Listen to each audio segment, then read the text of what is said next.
Hi, this is Angela with 𝔸𝕉𝕉 Jewelry, and we were once known as Catirina Bonet. We started out in art galleries years ago, and we signed our collaborative work Catirina, which is my middle name, and Bonet, which we got from Bonnie. And so then when the jewelry business evolved, we simplified it to Bonnie Angela, which is how most people have known us the last few years. So, and a lot of people know me as Angela Catirina. If you've followed us online, then you know that story too. So I made these earrings today, and I really just made them for myself on a lark. But I have this sort of wonderful story about how things like this evolved, and how we did too. So I thought it might be interesting to share. When I was a kid, when I was 11, my parents divorced, and we had just moved, and then just a few months later, they were in the process of a divorce, and so we moved again. My mother moved, she and I, to this little tiny town in the middle of absolutely nowhere in New Mexico. 4.5 hours, 5 hours from the nearest airport. Just the most desolate place on earth, I thought at the time, and I still do. And we thought, I think, it would be temporary, but as it turned out, I had to stay until I graduated high school, and so we were there for a number of years. We had always lived in bigger cities. We had always moved a lot. We'd always traveled a lot. And so this was a real culture shock to us. And so to counteract that, my mom devised this scheme because we had a strapped budget too. And so she devised this scheme where we could, she just said one day, she said, I think we could get out of here for a weekend or a couple of days if we would make some crafts and take them up to Santa Fe, and I bet we could sell them to the stores, and I bet we could make some money and stay in a hotel and eat some nice food and just enjoy the weekend. And so we did. And at the time, I didn't know how to sew, so my mother sewed, and I would cut fabric and help her finish things by hand. And I think some of the first things we made were fabric coasters that look like chili peppers and cactuses, little inexpensive things that the gift shops in the city could sell to tourists. Santa Fe was really, really booming at that time. Of course, it's one of the oldest cities in the country, but it really at that point had hundreds of art galleries, hundreds of restaurants, and tourists from all over the world. It was known as a global and international art community, among other things. And so there was just an endless number of things to do there. So we did, and we made these things, and we drove up the mountain one day early, I think on a Saturday, and we sold stuff to the stores. They bought enough for us to do exactly what she said. We stayed in a little affordable hotel, and we ate wonderful food, and we just walked and walked and walked through every art gallery and every store in the entire city. And it was so much fun. It was such an inspiration and such an inspiring place to be, and we wanted to go back. And so we said, hey, this worked. And so then we did it again. And so every 2 or 3 weeks we would work on stuff constantly, and then when we had enough to sell, we thought we would load up the car and go again. And as we spent these weekends in the city, we were just so inspired because we spent all of our time walking through every art gallery, and every store had absolutely everything handmade and artisan made. There were no imports. There were no printed t-shirts. There were no plastic tchotchkes. It was truly a living art community from every level. And so it was just the most inspiring and interesting place. And then, of course, the Native Americans have for hundreds of years sold their jewelry on the sidewalk of the square. or of the downtown area. And so along with all the wonderful artwork and things in the stores and pottery and things, you would also see just the most gorgeous pieces of silverwork and turquoise, and be able to talk to the artists who made them. And of course, that was always a thing too. Santa Fe is such a spiritual place, and so we would tithe to the city by buying a piece of jewelry to take home every visit. And so it was so so inspiring and such an interesting time. And so this started when I was about 11 or 12.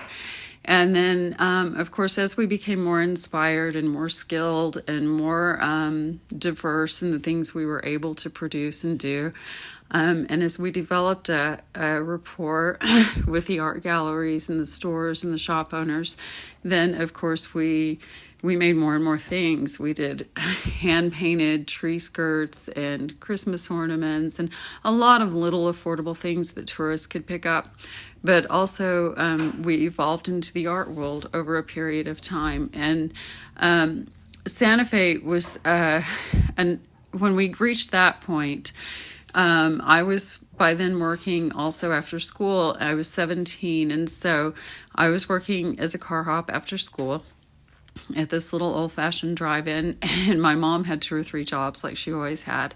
And so when we finished our shifts on Friday night, which would be like 11 or 12 o'clock, we would have the car loaded, and we would just tear out and drive all night in the middle of the night.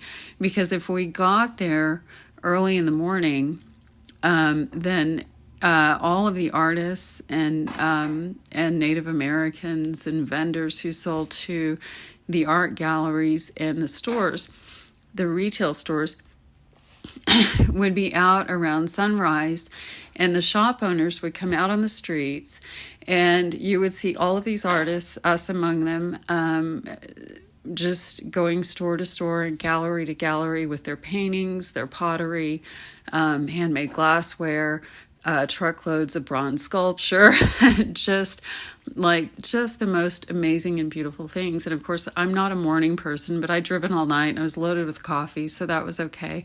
And we would get there on no money. We would have used all of our tips to get there and to make everything we could to get there.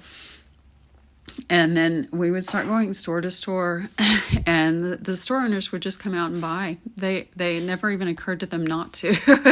It was such a collaborative community of retailers and shopkeepers and artists as vendors. And so we just sort of evolved in this world in that way.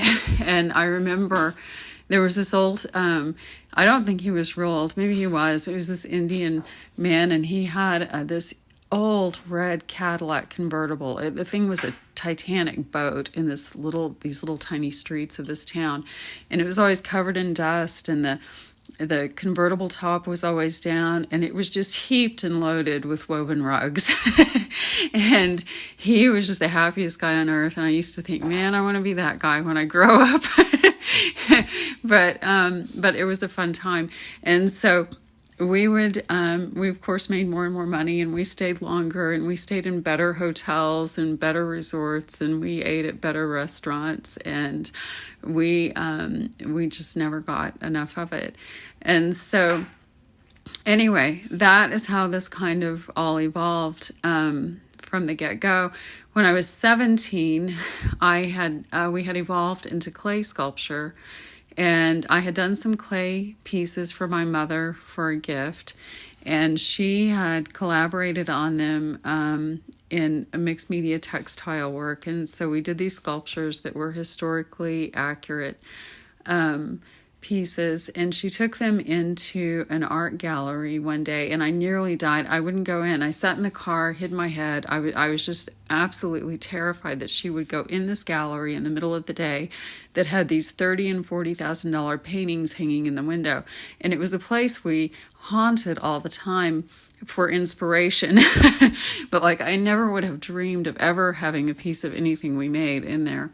And so I had these yellow taxi cab looking suitcases, and she threw the sculpture in one of the duffel bags from my suitcase set and went in the gallery.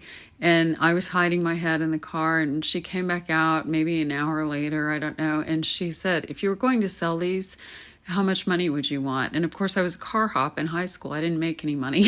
I said, do you think they'd give me $35? And she handed me a check for over $1,000. And those pieces, they bought those and they ordered more, and we made more. And then we also made extras to go to Albuquerque, which was about an hour away, and sell to an art gallery there. We found one, they bought them.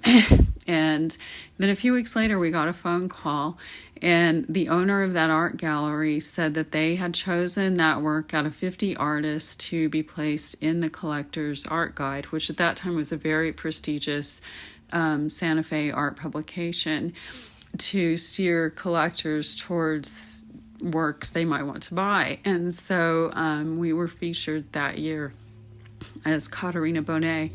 And then that work eventually wound up in the permanent collection of the Panhandle Plains Museum in Canyon, Texas, which is very close to where we now live.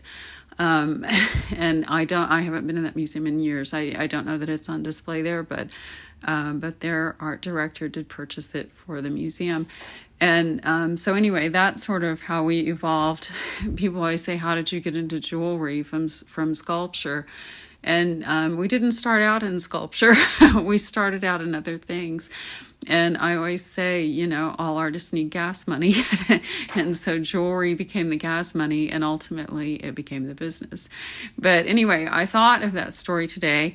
My mother tells that story all the time, but I thought of it today when I made these earrings. I call these earrings Adam and Eve. And of course, they're kind of a one-of-a-kind sort of thing that I was inspired to do.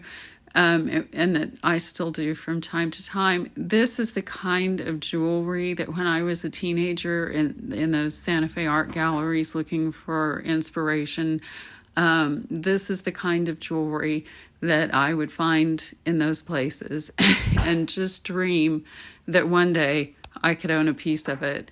And how interesting now that we make thousands of pieces of it every year.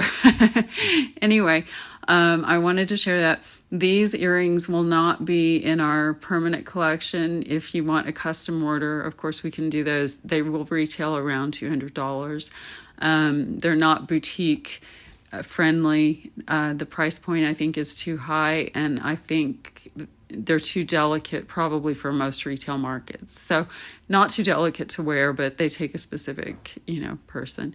But anyway, I hope you enjoy the story. I hope you enjoy our work, and have a wonderful day.